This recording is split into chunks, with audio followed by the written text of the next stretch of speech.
Assalamualaikum warahmatullahi wabarakatuh. Saya Hanifah Zakira dengan NIM 20206020042. Di sini saya akan menjelaskan tentang dasar-dasar ekonomi Islam. Azas ekonomi Islam menyangkut tiga hal, yaitu yang pertama, kepemilikan yang dibagi lagi menjadi tiga, yaitu kepemilikan individu, kepemilikan umum, dan kepemilikan negara. Dua, distribusi yang menjamin kebutuhan per individu warga negara. 3. Disposisi seperti pengembangan hak milik, nafkah, dan infak.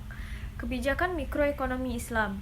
Kebutuhan manusia dibagi menjadi dua, yaitu satu, kebutuhan per individu. Ada kebutuhan pokok yang wajib dipenuhi, kebutuhan sekunder dan kebutuhan mewah yang tidak wajib dipenuhi. 2. Kebutuhan kelompok, yaitu ada pendidikan, kesehatan, dan keamanan yang semuanya wajib dipenuhi. Kepemilikan. Definisi kepemilikan ialah izin pembuatan atau asyari untuk memanfaatkan zat dan jasa tertentu yang menyebabkan pemiliknya berhak mendapatkan kegunaan serta mendapatkan kompensasi yang darinya. Bentuk kepemilikan ada tiga, yaitu satu, kepemilikan individu, ialah hukum syarak yang berlangsung untuk barang dan jasa di mana pemiliknya berhak memanfaatkan dan mendapatkan kompensasi darinya. Yang kedua, kepemilikan umum, yaitu izin pembuat syariat kepada suatu kelompok untuk sama-sama memanfaatkan benda. 3. Kepemilikan negara, yaitu harta yang merupakan hak seluruh kaum muslim, sedangkan pengelolaannya menjadi wewenang khalifah. Tata cara memiliki, manusia itu punya hajat, adwiyah, yaitu kebutuhan jasmani, hub at-tamaluk, keinginan untuk memiliki, dan gariza al-baqa, naluri survival. Sebab kepemilikan Islam. Sebab kepemilikan ini dikarenakan adanya warisan harta yang diperoleh tanpa kompensasi, bekerja dan pemberian negara. Disposisi atau tasharuf. Disposisi yang diharamkan seperti infak. Hukum syarak dalam memanfaatkan barang dan jasa. Terakhir, pengembangan harta. Pengembangan harta yang diharamkan yaitu dalam pertanian, perdagangan, dan perindustrian.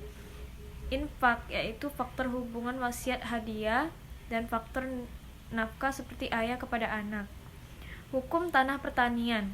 Perkembangan tanah pertanian adanya satu, ekstensifikasi tanah pertanian seperti pembelian tanah, tahjir memagari, menghidupkan tanah mati, dan pemberian negara pada petani. 2.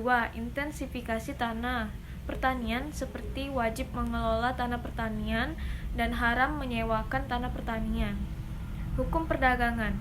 Hukum perdagangan bisa dilakukan dalam perdagangan domestik dan luar negeri. Bentuk perdagangan ada yang halal seperti jual beli, salam, barang dengan barang, istisna, dan syarf, uang dengan uang. Adapun yang haram seperti riba, ghabin fahisi, tadlis, dan penimbunan. Hukum perindustrian. Hukum pabrik atau kilang mengikuti hukum barang yang diproduksinya. Hukum pabrik dan kilang ada produk halal dan haram. Hukum produk barang yang diproduksi ada milik individu, milik umum, dan milik negara. Hukum syarika. Syarika adalah akad antara dua orang atau lebih, yang keduanya sepakat untuk melakukan kerjasama dalam bentuk kekayaan dengan tujuan untuk mencapai keuntungan. Hukum syarika dalam Islam. 1. Akad syariah ada ijab dan qabulnya, yaitu sepakat melakukan syarika, sepakat memberikan modal, dan sepakat melakukan syarika dalam urusan tertentu. 2. Objek akad sesuatu yang bisa dilakukan, yaitu barang dan jasa. Bentuk syarika dalam Islam. 1. Syarika amlak, yaitu zat barang. 2. Syarika ukut, yaitu pengembangan harta. Pembubaran syarika boleh dilakukan bila seseorang itu gila, mati, mahjur, dan dibubarkan sepihak. Hukum syarika kapitalis. Bentuk syarika kapitalis yaitu 1. Perseroan firma seperti badan-badan dagang firma yang hukumnya haram. 2. Perseroan terbatas bertentangan dengan fakta akad syar'i. 3. Koperasi. 4. Asuransi yaitu kerjasama penjaminan. Tasharuf yang diharamkan. Tasharuf yang diharamkan yaitu infak seperti israf, tabzir, taraf atau foya-foya, taktir, kikil bakil. Pengembangan harta yang diharamkan seperti judi, syarika kapitalis, fakhisi, tadlis, ihtikar, dan mematok harga. Kepemilikan umum. Bentuk dan ciri harta milik umum. 1. Fasilitas umum. Hilangnya fasilitas umum ini menyebabkan sengketa bagi masyarakat.